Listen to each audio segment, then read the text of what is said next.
So if you're not aware by the Marvel tattoos down my arm, I am a massive fan of Marvel. And one of the teams in Marvel is the Fantastic Four. And after a massive result for Aston Villa, what I have done tonight is I have assembled the Fantastic Four of Aston Villa fans. So as you can see here, you've got me and Cory and Matt, who you've obviously seen before on the podcast. But we have got a special guest with us tonight. We have Adam, who you're well aware of. Some of you are fans that have come over from TikTok. Adam, do you want to introduce yourself? Hello, Ben.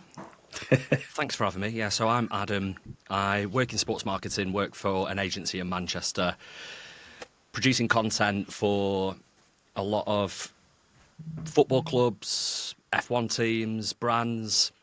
And then about 18 months ago, I took to the world of TikTok to be honest, was actually just to learn more about it because I'm in my mid-30s and I was selling it to clients and I could see it in their eyes that they were like, you're old, mate. You don't know anything about TikTok. So I kind of went to it just to post on there a little bit to start understanding the platform a little bit and then started to really enjoy it. And then kind of got a bit of traction on there. And then I got to this point where I fucking hate it. It's become another job. So, no, I wouldn't say I hate it. I just dislike it sometimes. Sometimes it's all right, sometimes it's good. Sometimes maybe good, sometimes maybe shit. But yeah, I've been a Villa fan for 30 years. Obviously, you can tell by my accent I'm not from Birmingham. My family are from Birmingham, moved up north a year before I was born. So I was kind of forced to support Villa. You know, I was chosen, as we say. And yeah, that's me. Again, thanks for having me on. I'm looking forward to getting into it. So, on that note, let's talk about the Arsenal game then.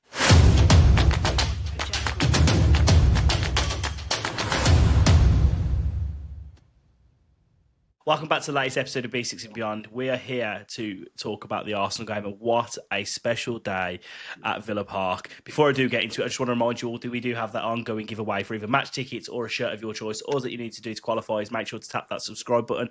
Give away that every 500 subs and we are getting close to the next one, so don't miss out on that. As we've beaten Arsenal and we are in a title race now, we have a massive target of 25 likes on the video. Smash a like on it, keep the movement going and up the Villa. Right.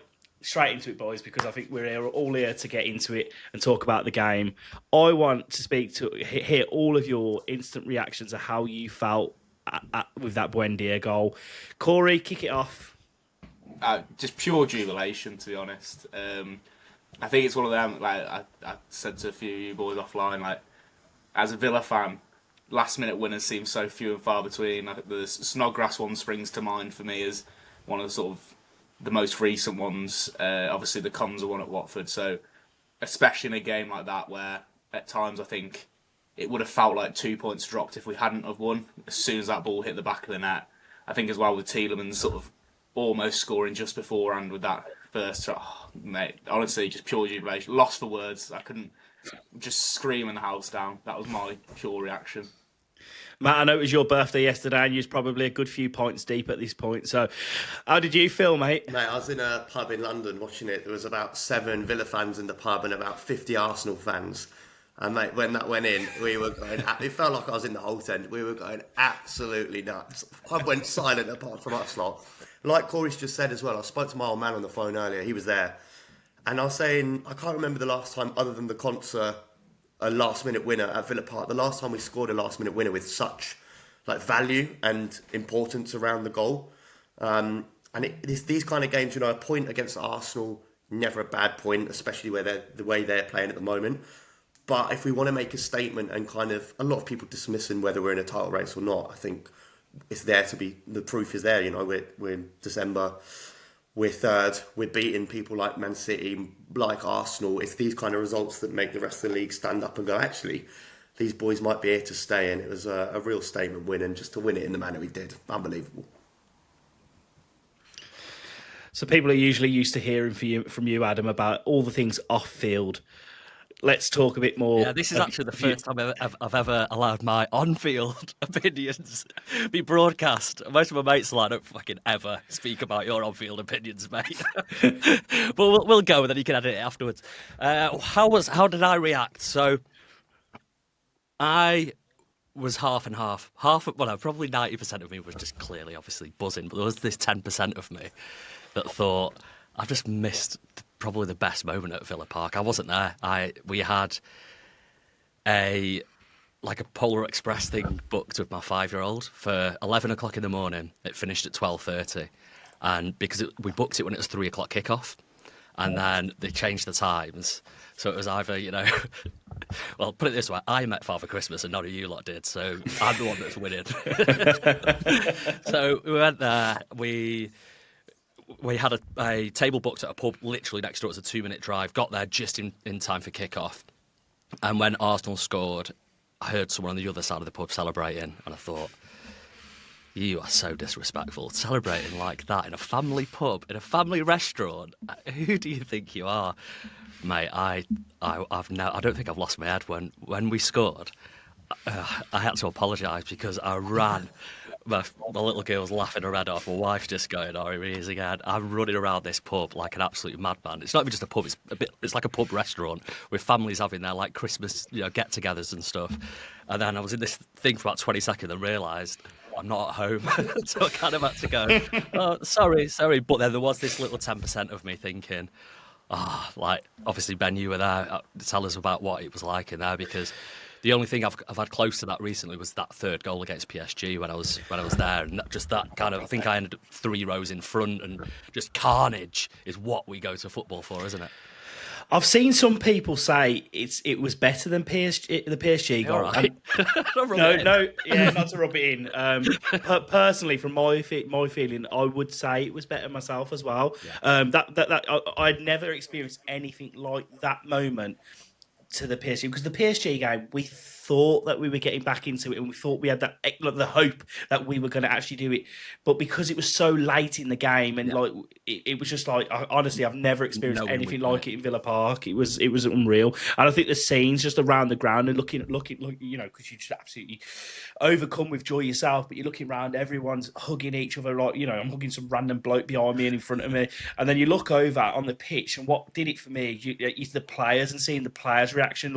You saw the bench literally pour onto the pitch, Matty Cash, Pau Torres. There was absolutely loving it. Pau Torres with his leg bloody bandaged up, getting on there, absolutely. And Ollie Watkins as well. No one's spoken about the fact that Ollie Watkins gets so much stick for not celebrating. He was celebrating. He was celebrating as much, if not more, than anyone else, and that's great because he got pulled, and we know what his apparent attitude is when he gets substituted. For him to celebrate like that just shows that he's in it as much as any of them are. Yeah, and I don't think people give him a bit of a hard time. Ollie Watkins, he hasn't had the best season. Let's be realistic, but when it's coming out that he has got this ongoing knee issue, and he probably needs surgery if we're being realistic. But I don't think he was particularly great on Saturday. Sunday. Sorry, it was Saturday actually. Sunday today. Sorry, lads, I'm losing my head here. But yeah, I thought generally, we as a team were pretty good. I thought Rodgers struggled to get into the game a little bit. I thought he was better when he moved right. Is there any standout players on the pitch? We'll go to you, Matt, first, that you thought of. Well, Torres was excellent yesterday, and I've been loving him this season. I thought Unana was monstrous again. I was at the Brighton game, and I thought he put in a great performance down on the coast midweek, and then again in the midfield yesterday. Kumara, faultless as usual. Thought McGinn ran his legs off. To be honest, mate, all of them, you don't get a result against top of the table like that if not everyone's put in a really solid shift. And I thought Ian Matson dealt with Saka very well as well. And some great options coming off the bench as well. Bit of depth, which we've not had in recent years as well. Once you get past that starting 11, we've been a bit thin recently, but we've definitely got some options. I think Arteta calls them finishers, which is a little bit woke, but we've got people that can definitely come off the bench and make a difference. And yeah, I thought apart from maybe Watkins, who still ran his socks off, everyone put in a really, really big shift yesterday.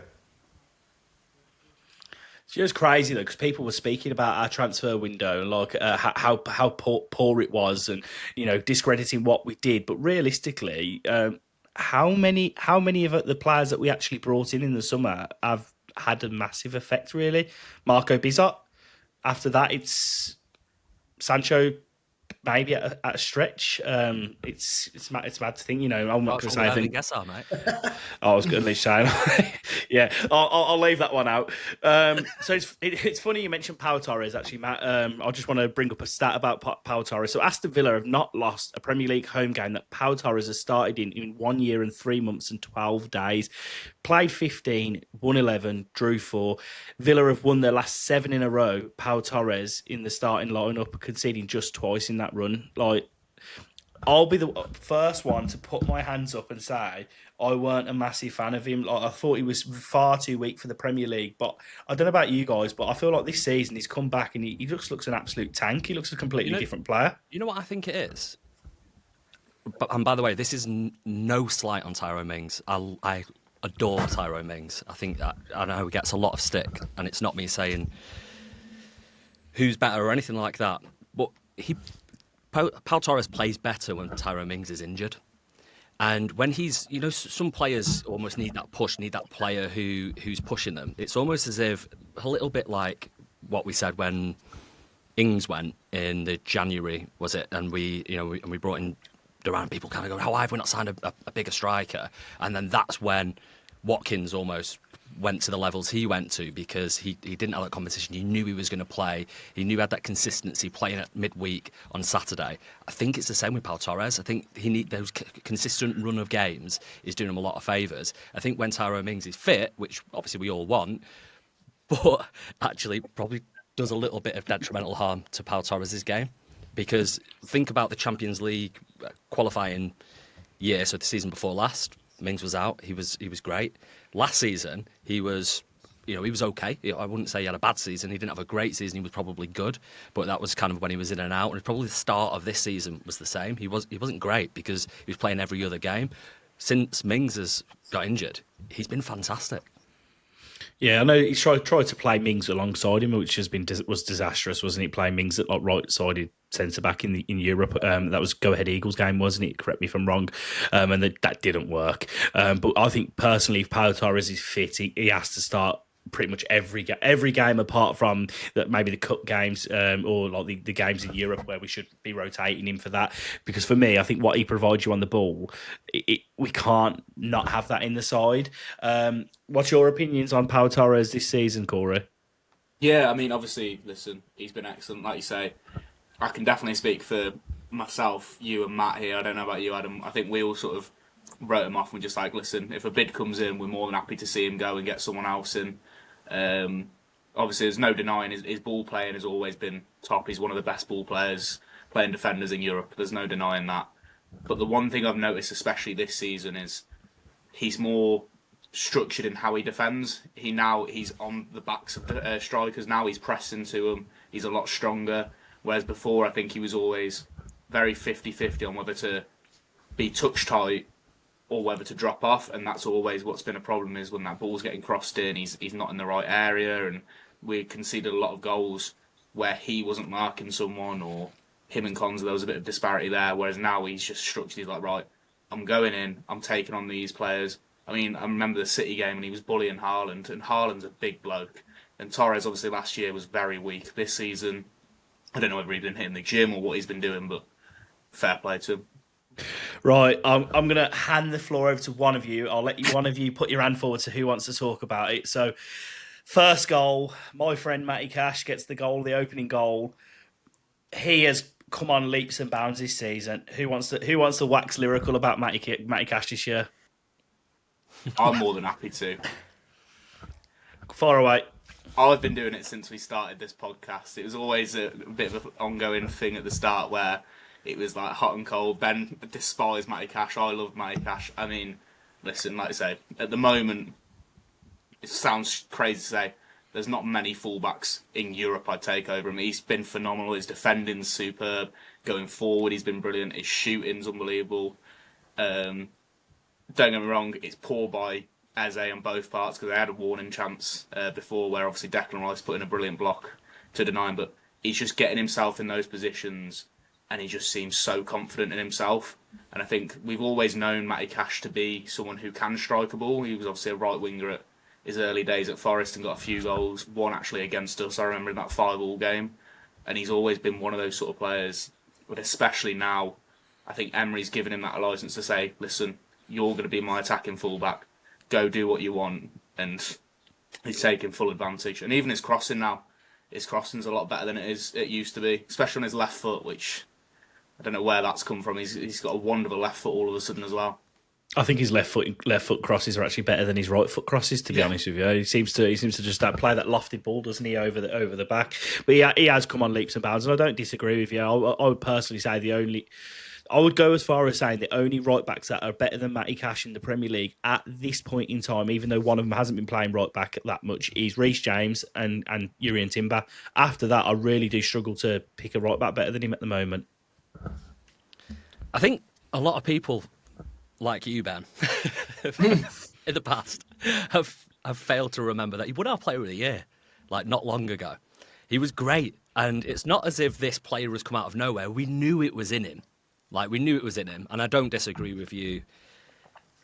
I think it was last year, wasn't it, when we did that video, when you did that video and just before the Bayern Munich game, and obviously that's where it kind of blew up from there. Your love-hate relationship with him.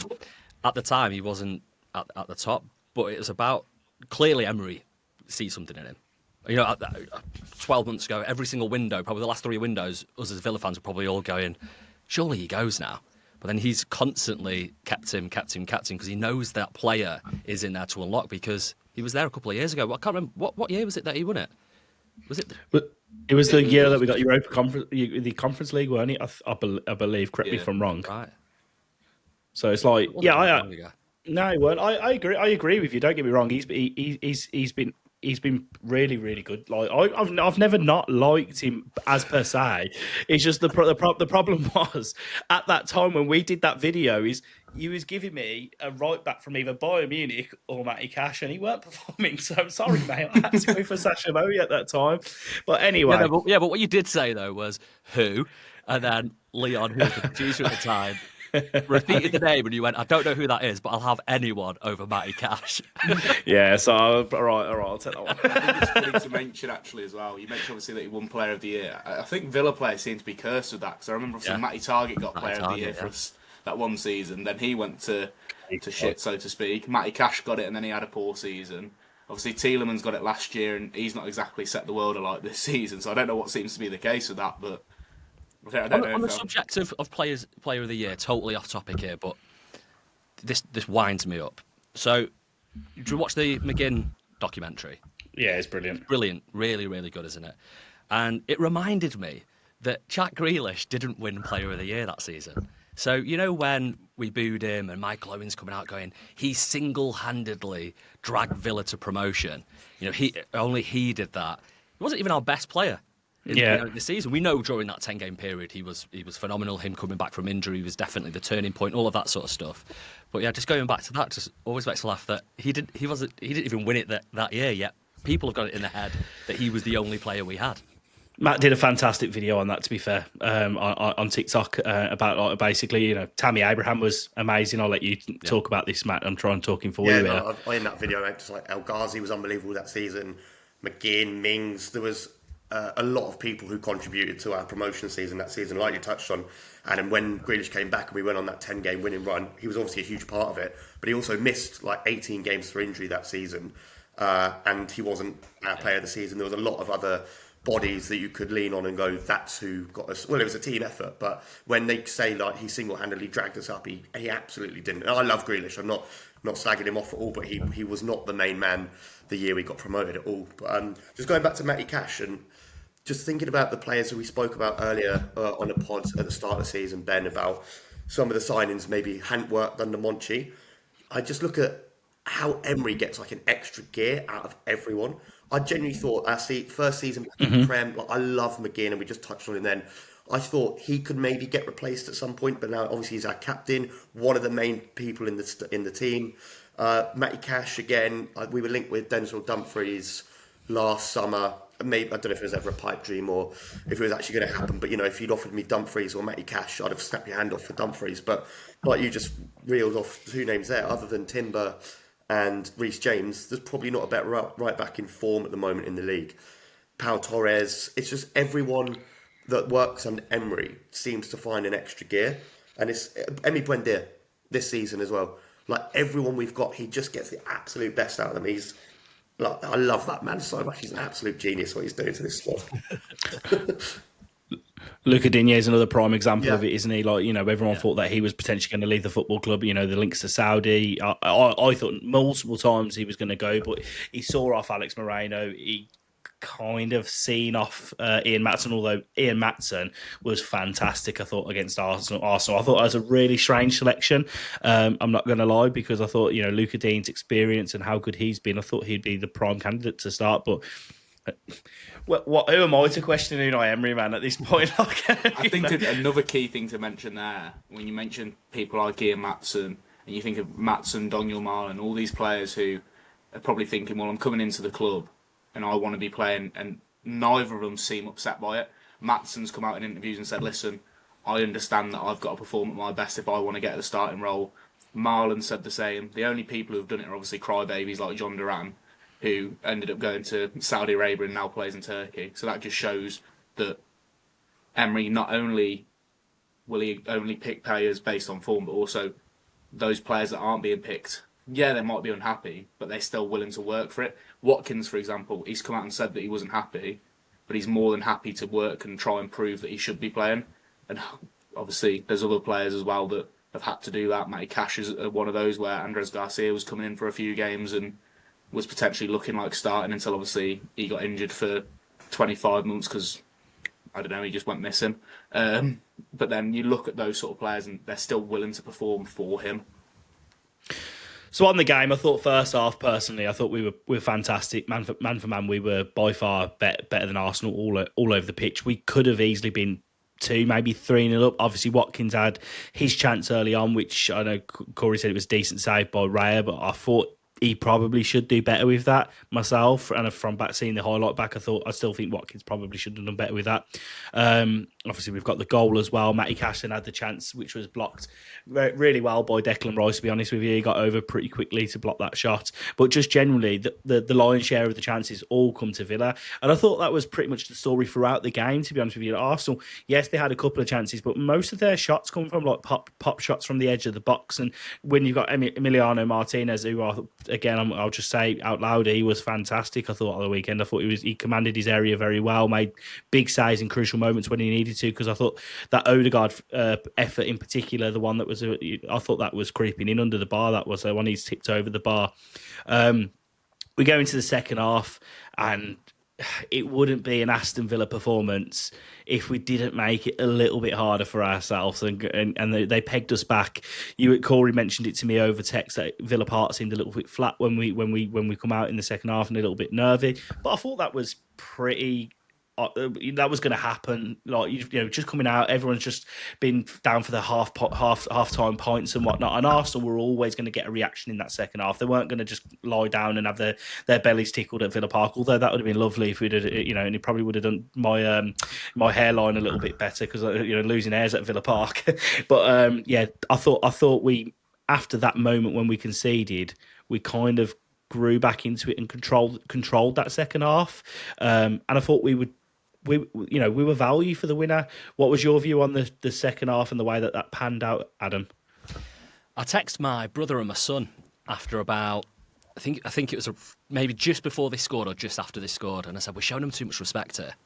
Like, it was almost as if we'd come out in that second half, and for 10, 15 minutes, now, don't get me wrong, I realise that we're playing a very good team, and my brother's a nightmare for thinking that the other 11 players are basically supporting artists. They're also trying to win the game. So sometimes you have got to pin back a little bit. But it just did feel for 10, 15 minutes that we were showing them too much respect. We looked, I don't want to use this word, but looked a little bit scared for 10 minutes and a little bit scared to concede, which actually led to us conceding. And I think my text said something along the lines of, we're showing them too much respect. They need to remember how good they are because we're fucking good. Like, this isn't Villa pulling off an underdog story. This isn't Villa coming into a game against top of the league, and when we beat Chelsea in the, what was it, 10 years ago? I remember, I think Willian got sent off.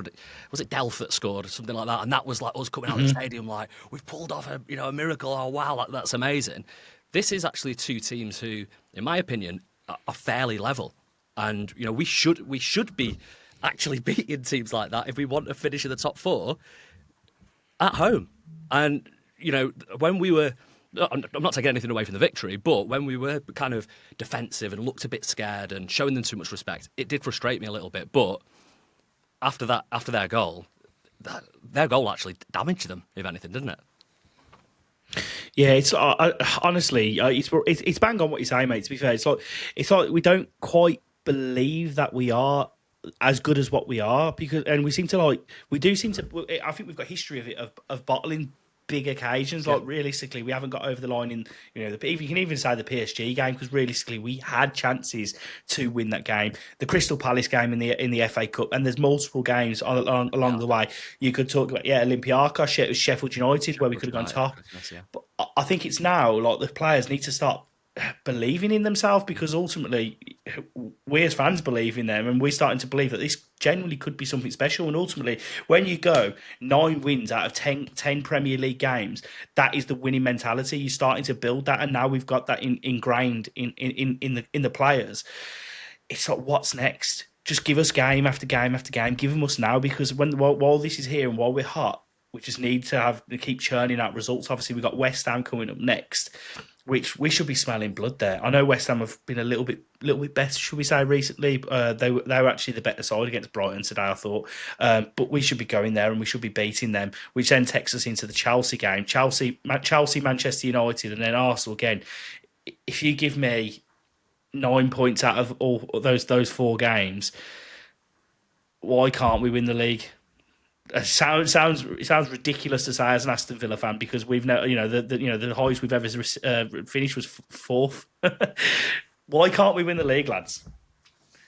Matt, why can't we win the league? I genuinely think we can. If we, we've proved that this isn't a fluke in terms of, like, we beat Bayern Munich, we beat PSG, we've done Man City 3 years in a row at Villa Park, we've just done Arsenal, we did them at the Emirates a couple of years ago. We can beat the best teams around, and like we've just touched on, sometimes we go into a bit of a shell and maybe try and play, like, think we're the underdog in the situation. And that's where we then sometimes collapse or allow teams to come back and put us on the back foot, like Arsenal did for 10 minutes. And then we kind of wake up again and go, actually, we're really, really fucking good. We can go toe-to-toe with these. And if we keep that mentality, like you just said, 9 out of 10, looking back now, that Liverpool result is actually pretty miserable, because they've been so poor since. Were in a poor run before, obviously beat us, and then they've been poor ever since. But there's no one that scares me, and I know I've made a few TikTok videos and people saying, like, I'm deluded that we're in a title race. But the facts are, it's December the 7th, we're 3 points off top, we've just beaten top of the league, we've won 9 of the 10, nobody scares me, we've made Villa Park an absolute fortress. Like, nobody really comes there apart from that blip at Palace at the start of the season. Nobody really comes and beats us. Our away form's getting better. To come from 2 goals down at Brighton midweek to win 4-3 against Brighton had won or were unbeaten at 10 in a row at the Amex. Why can't we win the league? Well, yeah, what you just said there about the Brighton game shows character, and not just that, where Cory's from Leeds. We was losing there as well. So we've gone back-to-back away games where we were in losing positions and dug out, grinded out a victory, which shows they got the character to do so. But if we are going to, I think personally, Champions League will get that this year. I'll put my money in where my mouth is now, and I'll say Champions League will get that, because it's probably going to be top 5 again, realistically. If we didn't get Champions League now, I'd be very, very surprised.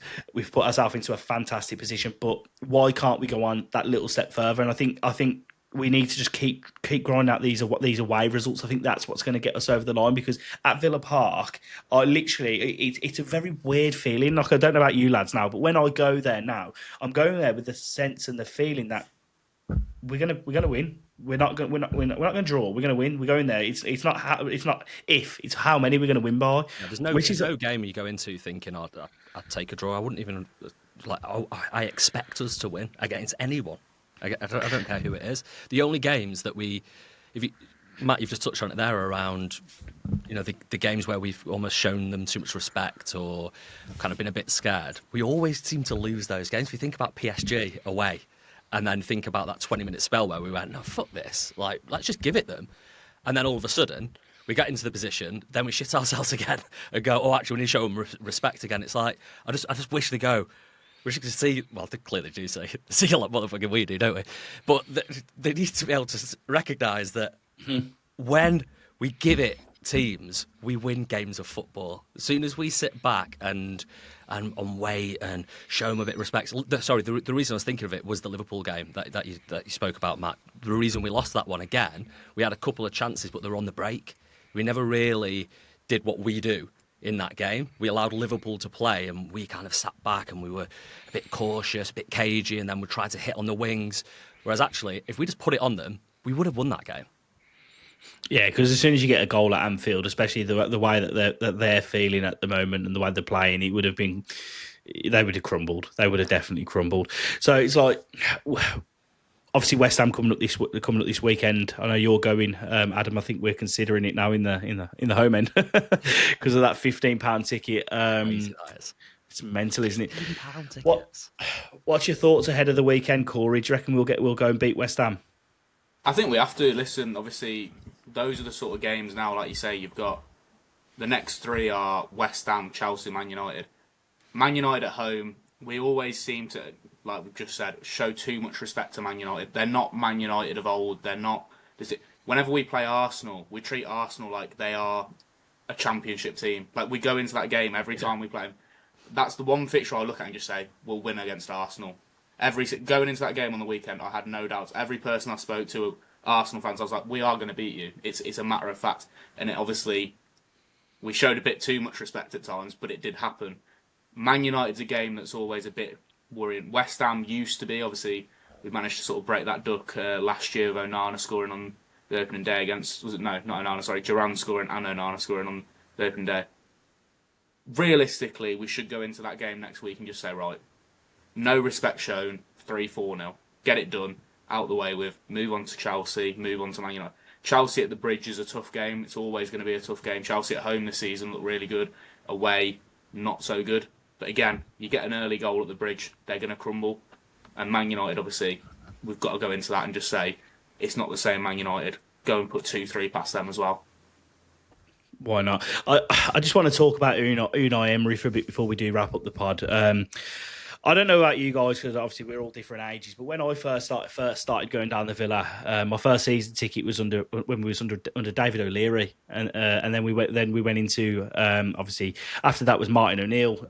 So during that period, we've seen some okay times, and I thought the best that we had ever seen it and the best we were ever going to see was those Martin O'Neill years. And how was I bloody wrong? How was I wrong? Because the football that we're seeing now under Unai Emery, we have got a special manager, and not just that, a special team.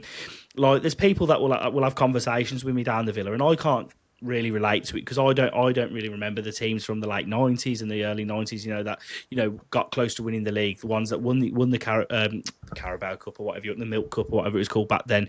I don't remember that. Like I was far too young to remember it. But this team that we have got now and this manager are going to leave a dynasty. They're going to be spoken about for years and years and years because of what they've given us and the memories that they've given us. Like those memories of PSG game, of this Arsenal game, will be spoken about for years and years to come, which is mental. We are currently living a ridiculously good time in the club's football history, and it's like, where can it go? For me, I just pray that we do get over the line this year and we do win silverware. I know a few of us have already got our hotel booked for Turkey, for Istanbul. I don't see why we can't go on and win the Europa League, why we can't finish in the top four of the Premier League as well. John McGinn lifting the Europa League at the end of the season. It's got to happen. We've got to see it because if Unai Emery gets that, I want to see a statue of Unai Emery and John McGinn outside of the Holt End lifting the Europa League. I think that's the thing, isn't it? It's got to be. They've got to win something. It's what we don't want to do. You're absolutely right, Ben.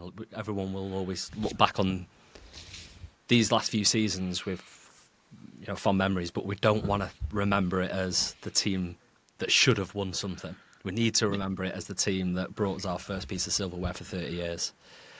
We need a fucking trophy, man. Like, that's the one thing that I think might hold us back from still being title challengers come March or April. Is I think he's got to potentially decide at some point which one are we going to really focus on, because I don't think he can start his starting 11 on a Thursday and a Sunday. You know, when it gets to the quarterfinals or the semi-finals of the Europa, that's going to be really tricky. And it might be that he goes, you know what, at that point we might be fucking 4 points clear at the top of the table, and he goes, we're not going to try and win the Europa League to try and win the league. I think that's very different to what Martin O'Neill did in, was it 06, where Moscow. we wanted to win. Yeah, we wanted to win the UEFA Cup. He thought we wanted top 4, and in the end, we ended up with neither. So as long as we get one, I'll take the league or Europa League, right? I'll take one of them. As long as it's one of them, I'm not bothered.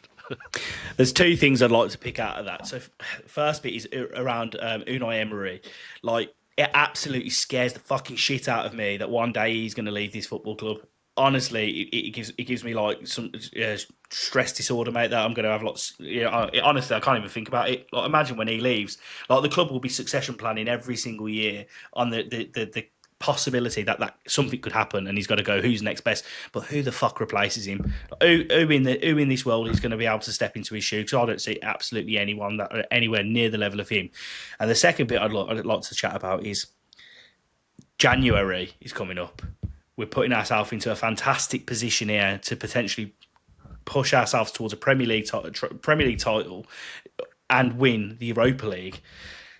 Do we sink our eggs in the baskets and go and buy a striker? That would be my question. Matt, what's your thoughts? Mo Salah needs a new club, doesn't he? Mate, Egyptian, weirdly, Adam, my old man said this morning, it was like, why don't we just get Mo in on loan for the rest of Jan, and then he can sod off to Saudi or MLS. In terms of Unai, I'm sure Naz knows him well. exactly, mate. You've got the Egyptian connection, so Don't know about that 400 grand wage. yeah, that might be slightly. You swap him and RV later. In terms of Emery leaving, hopefully that's not a conversation we need to have for another 15 or 20 years, and he does a Fergie kind of spell at Villa Park, and by the time he does leave, there's a new manager on the scene and we can go and get him. So we won't talk about Emery leaving anytime soon. We do need some silverware just to wrap up what has been an unbelievable 3 years so far, and hopefully long may it continue. In terms of January, I think we're in a strong position in terms of nobody's going to leave unless Martinez pulls another little Bodymore Heath, staying until midnight waiting for the phone to ring from someone, but I don't think that's going to happen in Jan. Strikers, like managers, there's very few of them on the market that I think are of the quality that we need, that we could also realistically go and get. So I would definitely go and get a number 9. Who that number 9 is, obviously, and with a new financial year, PSR shouldn't be an issue, and we could look like in a very attractive outfit if we're in the Premier League race and the Europa League and we're progressing. We'll be a club that people will want to join, I'd imagine. But it's who, because we need to make sure that's the right profile. Obviously, if he hadn't had his attitude problems, Duran, kind of a young, talented striker who's much more ruthless in front of goal than Ollie, would be the ideal candidate. But obviously, it didn't work out for various reasons. But I don't know, I'll throw that back to the floor, boys. I mean, which number 9 would you want in Europe who realistically we could go and get and would fit into our team? I think another thing to think about, Adam, is that thing of it's a World Cup year. We've got a lot of internationals in our team, so they're always going to be wanting to be performing at their best. That's why they are doing so at the moment. So anybody who comes in is going to be looking at that and saying, if I'm coming into Aston Villa, like you say, if it is a striker, if I'm coming into Aston Villa, I'm coming in to be the number 1 striker so I can go to that World Cup. If that's the case, that means then Ollie Watkins has to take a step back, who also wants to get to the World Cup. That also means Daniel Marlon takes a step back, who also wants to go to the World Cup. So you've constantly got that battle. The only real striker, well, apparently isn't even on the market, and we always mention him, is Samu from Porto. But he's probably, again, one of them where he's probably going to be more than happy to stay at Porto till the end of the season, just to guarantee that he goes to the World Cup with Spain. So it's, who knows, really, in terms of that position. I think the thing that's confusing me, and maybe one of you guys will know the answer to this, but why have we not tried Gassar through the middle? Because I actually feel a bit sorry for him, because it feels like he's playing out of position, and obviously Emery's trying to trying to mould him into that right winger because that's obviously where he sees his talent. But as we know, in the past, he has played on both wings, hasn't he? But most of his game's been through the middle as a number 9. But we haven't played him there, as far as I'm aware, not once. Why aren't we playing him there when we need a striker? I realise Marlon's there as well, but we potentially have a great number 9 sat there, stood there on the wing, let's be honest, doing very little. Mm-hmm. I can't understand why we're not trying. I think that might be It's funny as well, actually. The reason we've not put him up top is because the moments we have seen him on the pitch, he's done very little.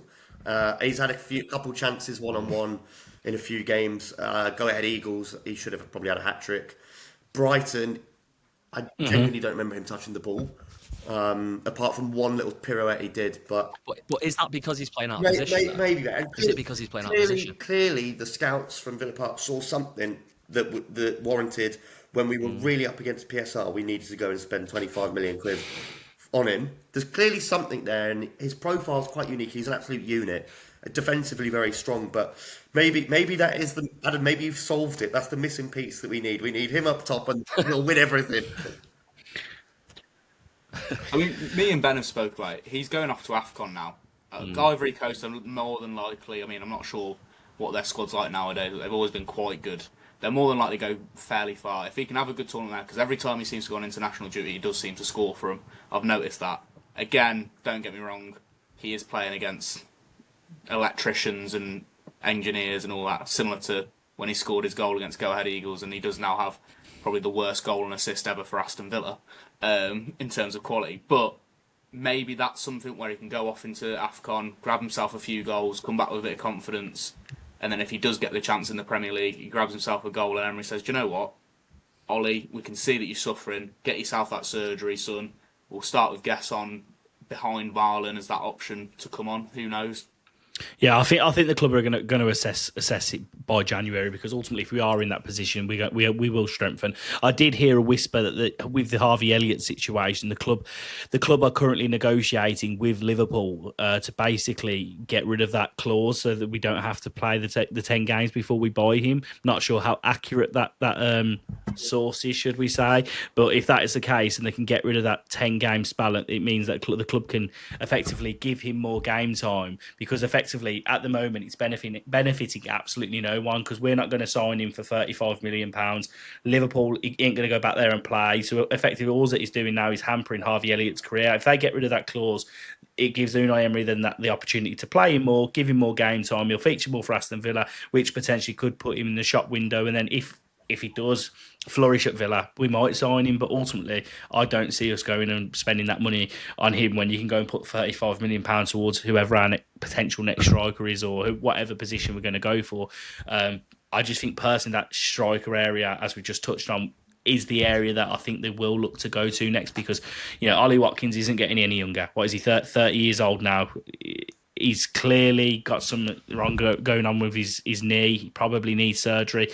Is he ever going to be the Ollie Watkins from the last 3 seasons? Who knows? It's all it's all ifs, buts, and maybes. But I do think we need to go into the window in January if we're going to get over the line and win something this year, in my opinion. I think the one thing we can all agree on is Aston Villa are massive. We're going to win the league. We're going to win the Europa League. We're going to win the FA Cup. We're the best team in Europe.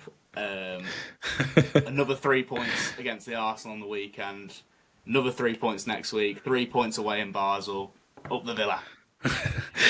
Right, lads, I think we've covered off everything we needed to, and it's been an absolute pleasure. Adam, thank you for coming on. Oh, nice one. Cheers for having me. Matt, it's been a pleasure speaking to you as well, mate, and Cory, you as well, I suppose. Final one from myself and the rest of the lads. Up the Villa. Up the Villa. Up the Villa.